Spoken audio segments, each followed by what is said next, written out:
Imagina una casa pequeña en Galilea, al final de un día largo. El sol se pone detrás de las colinas. Una madre cansada se inclina sobre una olla de arcilla. Un fuego pequeño arde bajo.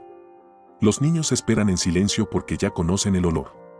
Lentejas, cebolla, un poco de aceite, quizás algo de ajo si a la familia le queda. Quizás algunas hierbas silvestres del borde del campo. Quizás no. Esa olla no es elegante. No es comida de fiesta. No es el plato de los reyes. Es la comida que mantiene vivos a los pobres. Y si somos honestos, puede ser uno de los alimentos más olvidados de toda la Biblia. No porque fuera raro, sino porque era tan común que nadie pensó en celebrarlo. Era la humilde sopa de la supervivencia.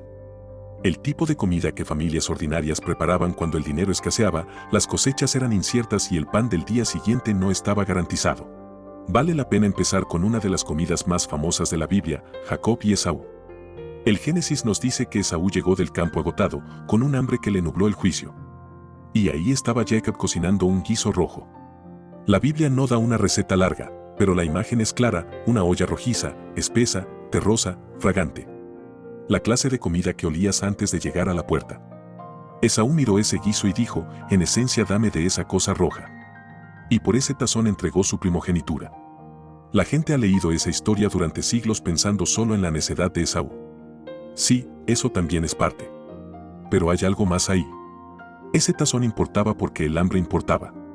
Una olla caliente de guiso importaba porque en el mundo antiguo la comida nunca se daba por sentada. Ese guiso rojo del Génesis era casi con certeza un guiso de lentejas, el antepasado de las sopas simples que las familias judías pobres seguirían preparando siglos después, en tiempos de Jesús. Para el siglo I en Galilea, ese tipo de comida se había vuelto aún más importante porque Galilea era hermosa, pero no era fácil. Roma grababa la tierra. Los gobernantes locales grababan al pueblo. El impuesto del templo seguía pagándose. La cosecha de una familia podía reducirse antes de llegar a su propia mesa. Una mala temporada, un animal enfermo, un pago atrasado, una sequía, cualquiera de estas cosas podía empujar a una familia al límite. Y cuando una familia vivía en el límite, las comidas cambiaban. Las casas ricas podían disfrutar de cordero, mejor pan de trigo, más aceite, más vino, más pescado. Pero los pobres aprendieron a construir la vida alrededor de lo que era confiable, de lo que podía guardarse, de lo que podía estirarse. Por eso las lentejas importaban tanto. Eran baratas. Duraban mucho tiempo en las jarras de almacenamiento. Se cocinaban más rápido que los frijoles más grandes. Llenaban el estómago. Y lo más importante, podían alimentar a muchas personas a la vez. Una madre podía tomar un puñado modesto de lentejas, agregar agua, cebolla, hierbas y lo poco que le quedara y convertirlo en una comida para toda la familia. Esa es la grandeza olvidada de la sopa bíblica. No era glamorosa. Era misericordiosa. Imagina a una familia pobre en Galilea en los días en que Jesús todavía era un niño en Nazaret. José trabaja con madera y piedra cuando hay trabajo. María administra un hogar que debe manejarse con cuidado. Cada jarra importa. Cada pan importa. Nada se desperdicia. Si hay pan de cebada del día anterior, se usará. Si hay cebollas colgadas en un atado, se cortará una. Si el aceite de oliva está bajo, solo se vierte un poco. Si hay lentejas en la jarra de almacenamiento, habrá cena. Esa comida probablemente comenzaba la noche anterior. Las lentejas se revisaban a mano sobre un trozo de tela, sacando las piedritas pequeñas una por una. Luego se enjuagaban, se dejaban en remojo si hacía falta. Al día siguiente, una olla de arcilla iba sobre un fuego modesto. No un fuego grande, las familias pobres no podían permitirse quemar combustible sin cuidado. Un fuego lento, un fuego paciente. Primero un poco de aceite de oliva, justo lo suficiente para cubrir el fondo. Luego la cebolla. Y si alguna vez has cocinado cebolla en aceite, ¿sabes lo que pasa? Toda la habitación cambia. La aspereza se suaviza. La dulzura empieza a salir. Una casa cansada empieza a oler a consuelo. Después quizás ajo, quizás comino, quizás cilantro, quizás un puñado de hierbas silvestres recogidas a la orilla de un camino. Luego el agua. Luego las lentejas. Luego el tiempo. Así cocinaban los pobres, con paciencia. La olla reposaba y hervía a fuego lento, despacio, en silencio. Y mientras hervía, las lentejas se ablandaban y comenzaban a deshacerse. La cebolla desaparecía en el caldo. Las hierbas soltaban su fragancia. Todo se espesaba hasta que ya no era solo agua y legumbres, sino algo lo suficientemente rico como para sentirse una comida de verdad. Al final del día, la familia se reunía. No alrededor de una mesa moderna con platos separados y cubiertos. Alrededor del suelo. Alrededor de un plato común. Alrededor de una olla compartida. Con pan en la mano, cada persona arrancando, mojando, comiendo. Esto no era solo comida, era la forma de la vida. Y creo que eso importa cuando leemos los evangelios. Porque Jesús no creció en un palacio. Creció en un mundo de comidas compartidas, porciones cuidadas, ingredientes simples y dependencia diaria de Dios. Cuando más tarde enseñó a orar, danos hoy nuestro pan de cada día, esas no eran palabras decorativas. Sabía lo que significaba el pan de cada día. Sabía lo que era vivir un día a la vez en un mundo donde muchas familias realmente no sabían cuánta comida habría la semana siguiente. ¿Por qué llamar a esto la sopa milagrosa de la Biblia? No porque la Biblia dé un versículo único que diga, aquí está la famosa sopa. No lo hace. El milagro es más profundo y más silencioso que eso. El milagro es que este tipo de comida aparece a lo largo de toda la historia del pueblo de Dios. Una olla simple sustenta la vida en los tiempos difíciles. Una olla simple se convierte en el escenario de la misericordia. Piensa en la viuda en los días de Elías. Había sequía. La tierra fallaba. Le quedaba casi nada, solo un puñado de harina en una jarra y un poco de aceite en una jarra pequeña. Estaba preparando la última comida para ella y su hijo antes de morir. Esa es una de las escenas más desgarradoras de la Escritura. No por el lenguaje dramático, sino porque es tan simple. Una madre midiendo la última comida de su casa. ¿Y qué pasa? Dios preserva la harina y el aceite. La jarra no se agota. O piensa en los hijos de los profetas en tiempos de Eliseo, en 2 Reyes 4. Hay hambre en la tierra. Se pone una gran olla sobre el fuego. Los hombres recogen hierbas del campo y las echan, pero uno agrega sin saberlo algo peligroso. El guiso se vuelve venenoso. Gritan, hombre de Dios, hay muerte en la olla. Eliseo hace que se añada harina y la olla queda sana. Una vez más, Dios se encuentra con su pueblo alrededor de una olla humilde en un tiempo de hambre. Y luego está el ministerio del propio Jesús. Cuando pensamos en Jesús alimentando a las personas, pensamos en pan y pescado.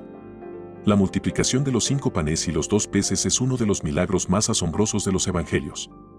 Pero detente a pensar en las personas de esas multitudes. No eran gente rica que venía de hogares acomodados.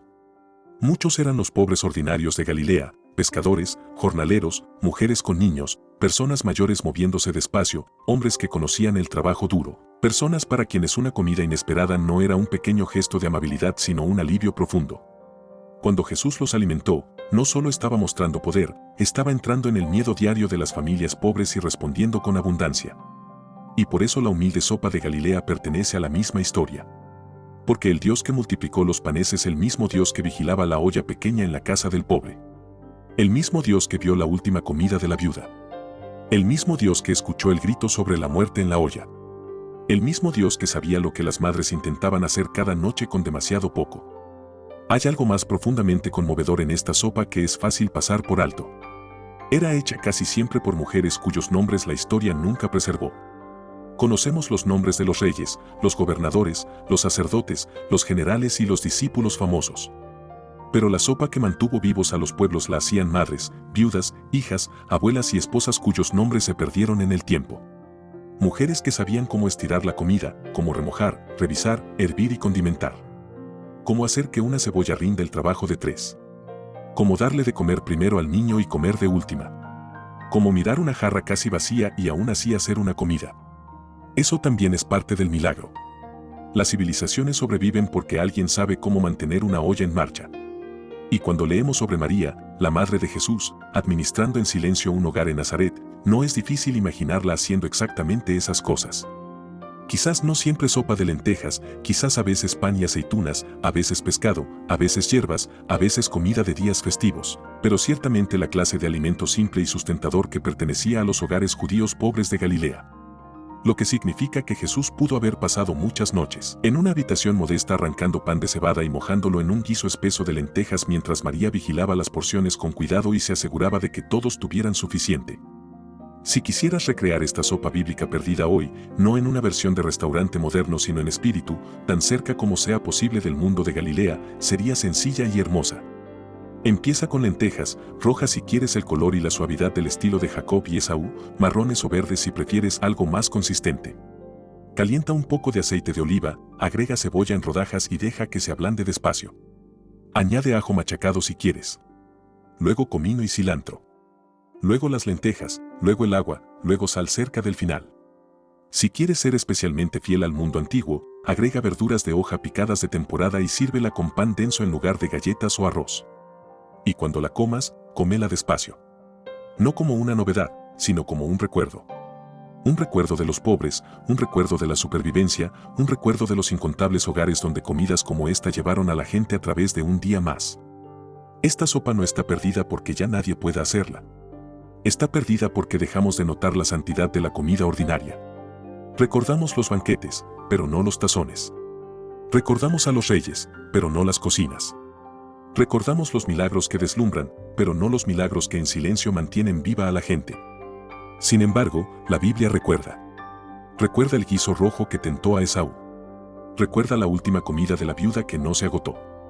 Recuerda la olla mortal que Dios volvió sana. Recuerda a las multitudes hambrientas que Jesús se negó a mandar sin alimentar. Y en ese mundo recordado, en las aldeas de Galilea, en casas demasiado sencillas para los libros de historia, familias pobres se sentaban alrededor de ollas compartidas de sopa y sobrevivían. Eso no era glamoroso, pero era sagrado. Y quizás ese es el verdadero milagro. No solo que Dios pueda alimentar a miles, sino que ve la olla pequeña en el suelo de la casa de una familia pobre. Ve a la madre que la revuelve. Ve al niño que espera. Ve al anciano arrancando pan con manos cansadas. Ve la jarra que se va vaciando, y siempre le ha importado lo que pasa después. Si esta historia tocó tu corazón, compártela con alguien que necesite recordar la provisión silenciosa de Dios. Y si quieres seguir recorriendo estos rincones olvidados de la historia con nosotros, suscríbete a Secretos Bíblicos y activa la campanita. Cada día vamos un poco más adentro de la vida y los tiempos de la Biblia.